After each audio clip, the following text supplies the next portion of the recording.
All right. Good afternoon. I've gone live apparently, and hopefully it's good. I don't have a ton of time, so I'll actually be keeping to a schedule because I have a meeting coming up. I had a meeting earlier. It was more of a kind of a seminar and a discussion. Actually, it was really good.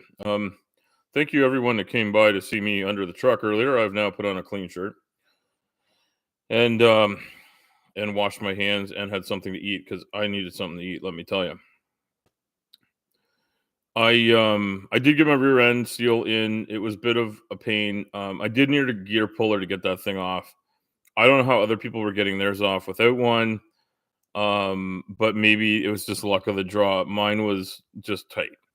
Um, and I wasn't gonna like take a torch to it or anything like that. It doesn't even look like metal that would survive that kind of thing. So it might though. It's probably, it's probably pretty good shit. But anyway, I got it fixed, took it for a test drive. It's working. And yeah, hopefully it'll be good. But yeah, I had that bit of dripping. It's kind of lucky I parked in the garage because I noticed it because I park on gravel most of the time. Anyway, it's good to get out and get some work done, but it wasn't a very good stream this morning. But I had more people watching. I guess people were super interested to see what the hell this guy was doing under his truck. So for people that don't know, I was changing the seal on my rear diff. There's like this little sort of double rubber gasket thing, and the yoke for your drive shaft goes into it. That's how power is transferred from your engine and your transmission. It goes down through a drive shaft, and then my truck's 4-wheel drive, so it also has a detachable the transfer case that'll detach drive from the front axle or re-engage it. And in modern times, it's pretty amazing. You have electronic shift on the fly 4-wheel drive. And in Canada, with snow and ice and just nonsense that we have weather-wise, and the fact that I live in a rural area and have to get to work in a lot of different conditions, it's great. So I thought I would just pop on and say a couple of things that more akin to what I usually say. But I also realized it was really interesting in the seminar thing that I was at earlier. Which after I go through it, I'll probably like start promoting it as something people should look into and check into, and I hope people can. I think you have to be Canadian to avail yourself of it, but I'll find out more about it, and there may be sort of like American and European versions of it. Oftentimes there are. But it's really good. It's being hosted by someone who I know and have met in my work as an obesity advocate and as a patient advocate. And it had me thinking about the fact that men are underrepresented in patient advocacy for what I do with obesity, but also with diabetes. Also wanted to say that I went yesterday to see my therapist.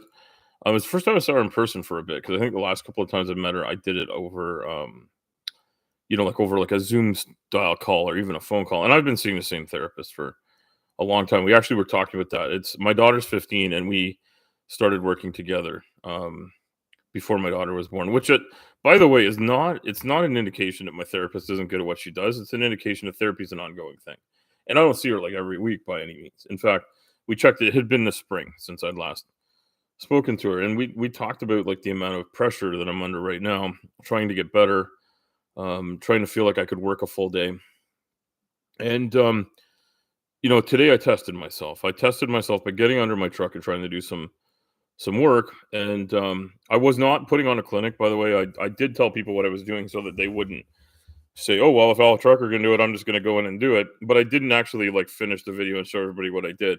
I will say the things I did that worked out well was I cut a hole. I used a Forstner bit, cut a hole in a piece of 2x4 so that I could hammer the seal on over the spline for the there's like a gear spline that turns like everything at the pinion.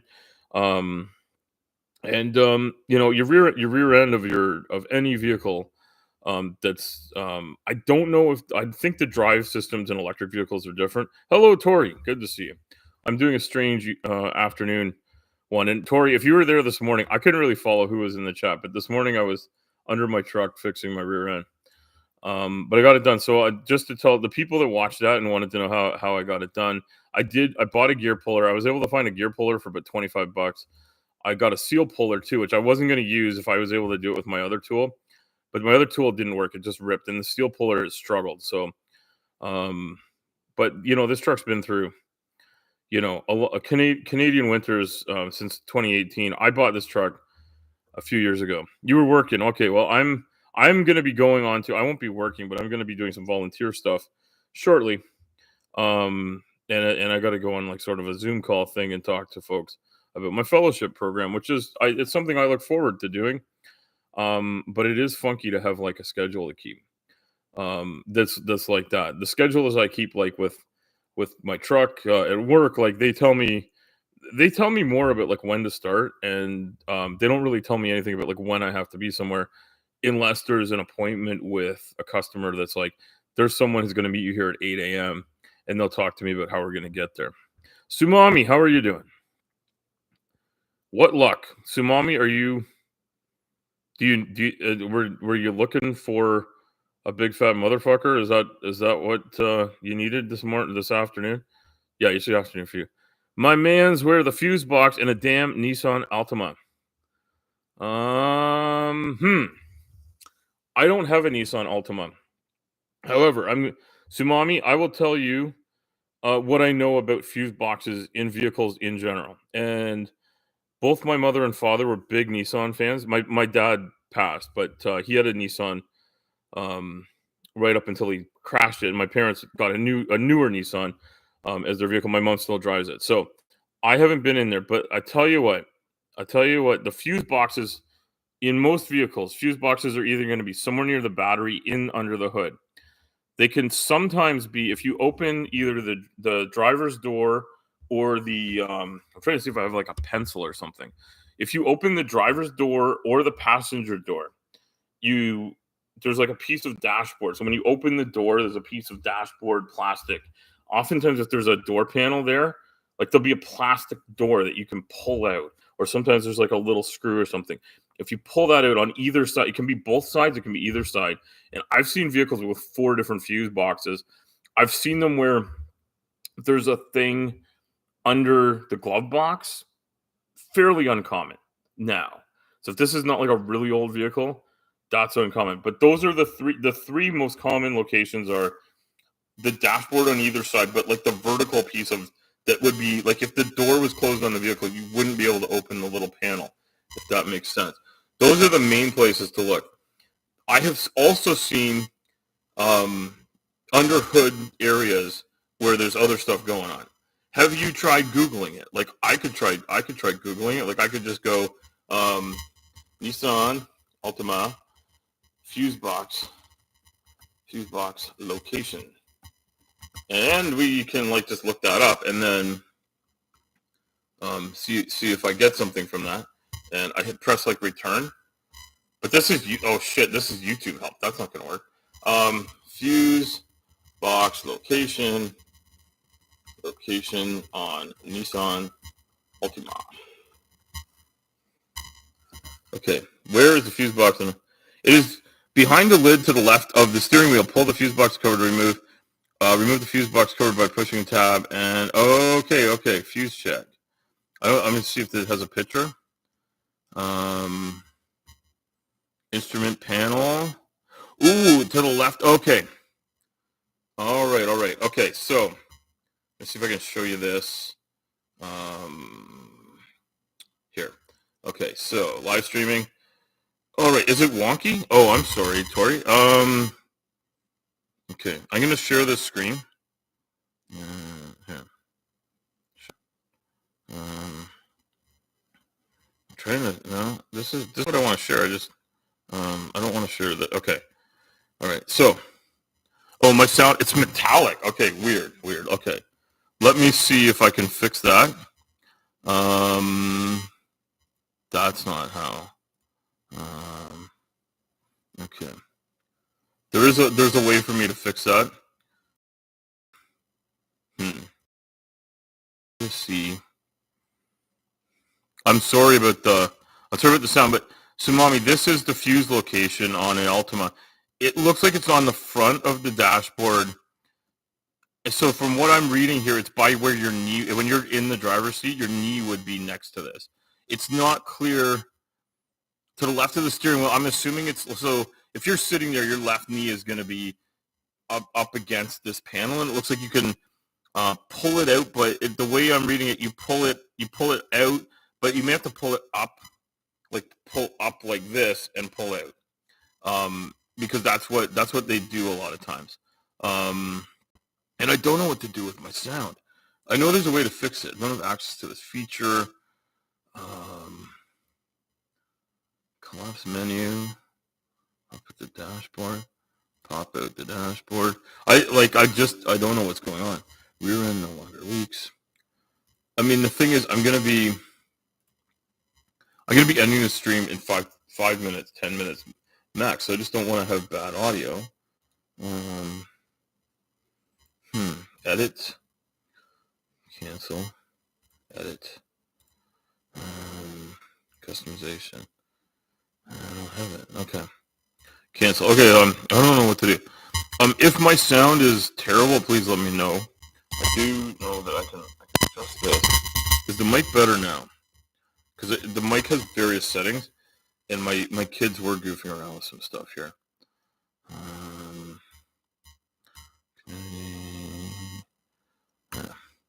I can see why we used to have to accompany men to war to stand on the sidelines to scream at y'all.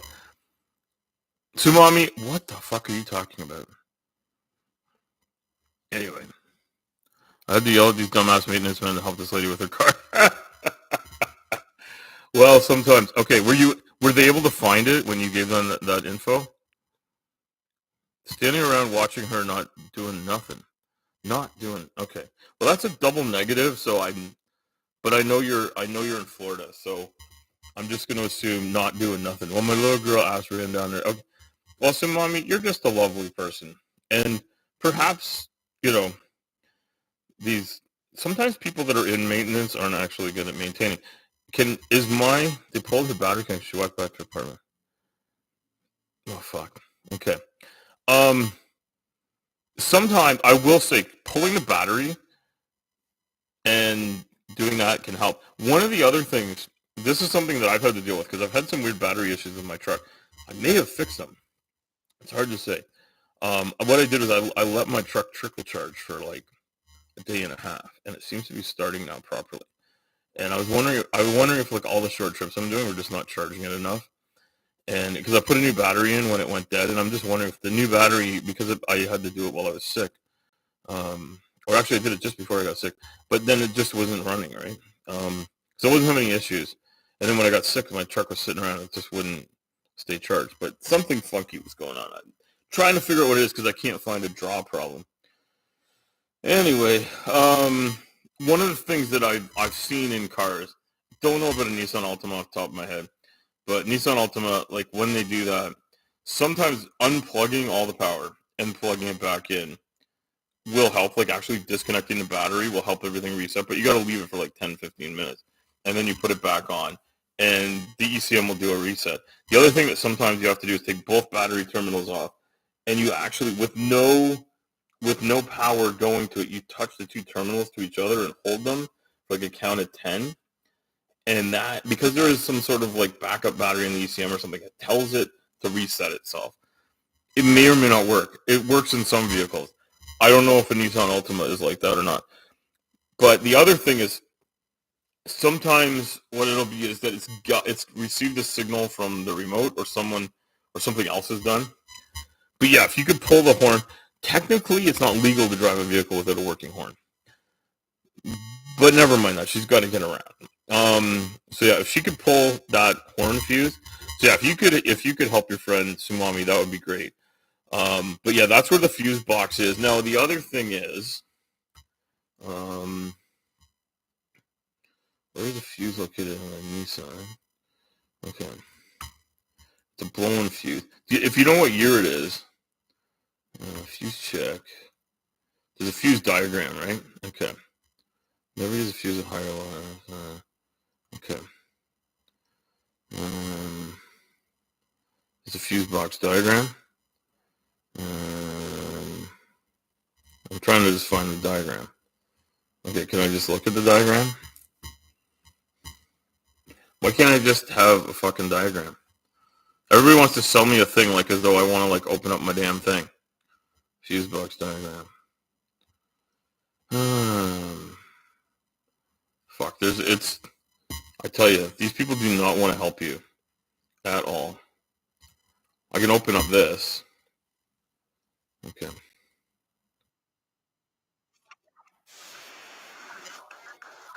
Thank you so much. Okay. No, I don't really want, no. Yes, I don't want this. Of course I don't want this. Jesus.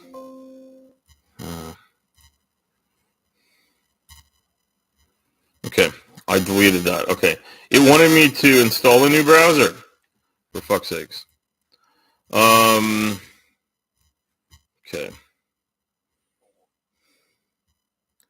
Here it is. Okay. Share screen.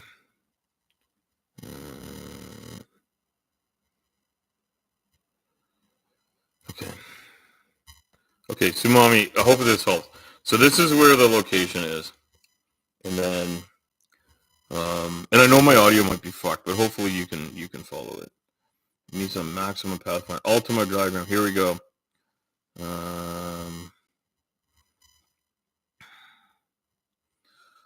Okay, so this is the layout. So the question is, what is it? Okay. I'm looking for it. Transmission, EVAP, cooling. These are the relay locations. This one. Okay, so this is the layout. Okay, let's see. Is the horns in here? Air conditioner. There's a lot of stuff on some of them. So that you could yank the horn and fuck other stuff up, right? Body control module. The intelligent key system. CVT control, engine control. Yeah, you're not, like, if you had to pull 6 or 10, that ain't gonna work. All right, it looks like I gotta go start my thing here. I'm gonna see if that's gonna work. Okay. All right, we're gonna start. Yeah, we're gonna start a meeting very shortly here. So let me see if we can go back one more. Yeah, man, I tell you, they are not very helpful with this because this thing is, there's so many things together. And it looks like there's more that aren't even on this thing here. Just the top blower motor, circuit breaker, airbag control, ABS warning. Radio choke horn relay. Number 6 is a 20 amp. Okay, but it's the radio choke relay, horn relay instrument cluster. Okay, so here's the thing. Okay, I'm not helping anymore. Oh, she's gone. Okay. All right. It's okay. Well, I gotta leave, and hopefully my Zoom meeting won't have fucked up sound. All right. Well, Sumami, I'm sorry, but hopefully you learned something today. Because if you ever blow the seal in your rear end, Sumami, you've seen me work to try and get at it. And yeah, in a nutshell, after that, I needed to use this thing. The rubber was like rotting, so it was like pulling apart, and there was a bit of like rust and stuff that had sealed it on where it was leaking. So it kind of sucked. Once I got the gear puller on there, I had to do it in 2 things, like the long way first, and then flip it around. And I just pulled that off the gear puller, and then to put it back on, I drilled a hole in the 2x4, and it was awesome, right? And so that worked. That was fantastic. That was a $2 solution. And it was actually free because I already owned the piece of wood. I already owned the Forstner bit and the drill. But I had to spend a little bit of money to get a gear puller. But I got a gear puller and a seal puller for like $35 for the 2 of them.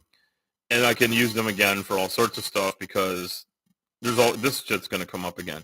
And then the other thing that came up that was great to fix was the, I don't know what you fucking call that thing. Anyway, I'm ending the stream. I put it on, and then I used the 2x4 again to smack the thing on, and then once the threads were showing, I pulled it on with the threads, and then I put the yoke on, Like the yoke was on, and once it was on, I put the thing back in there, I put the screws on, I tightened them up, made sure that they were all like seated right down, and took it for a test drive. So it was awesome. All right, thanks everybody. I don't have anything on Altima, and my sound is shit. So have a good one.